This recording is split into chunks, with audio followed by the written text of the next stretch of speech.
ఒకప్పుడు నేటి భారతం సినిమాలో ఒక పాట ఉండేదండి. దగ్గుతోటి తమ్ముతోటి సలిచరం వచ్చినాకు అకోపోదం రావే సరుకారు దవాఖానకు అనే పాట ఉండేది. ఆ పాటని ఇప్పుడు కొంచెం రిటర్న్ చేసి ప్యాడీగా ప్రైవేట్ దవాఖానకి పాడేస్తానండి. ఇది అక్క చెల్లెలు పాడుకుంటారు. జబ్బు లేదు జ్వరము లేదు అలసటతో అలసిపోయావు చెల్లిపోవద్దే ప్రైవేటు దవాఖానకు చెల్లిపోవద్దే ప్రైవేటు దవాఖానకు.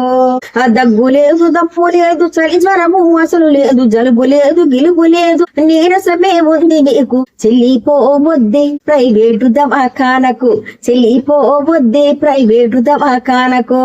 అక్క నేను పోనే ప్రైవేటు దవాఖానకు అక్క నేను పోనే ప్రైవేటు దవాఖానకి. నుంచుంటే టెస్ట్ అంటారు కూసుంటే ఫీజు అంటారు జబ్బు లేకపోయినా డబ్బుంటే చాలంటారు. దొంగలల్లే దోచి ముంచేసి పంపుతారు దొంగలల్లే దోచి ముంచేసి పంపుతారు. అక్కో మొన్నేం జరిగిందో ఎరికేనా? పక్కింటి పతులు గారు పని మీద బయటికెళితే వడదెబ్బ తగిలినాది ఆ కళ్ళు తిరిగినాది పెద్ద దవాఖానకెళితే బేజారు చేసినారు బీపీ ఉన్నదాని మరి లక్ష పుంజినారు. మరి తగ్గలేదంటూ అయ్యో తగ్గలేదంటూ అరే తగ్గలేదంటూ ఇంటి దారి పట్టేశారు.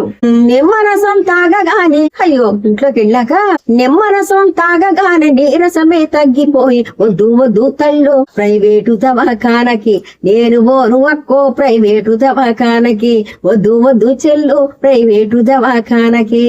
ఇది జరిగిందట మరి.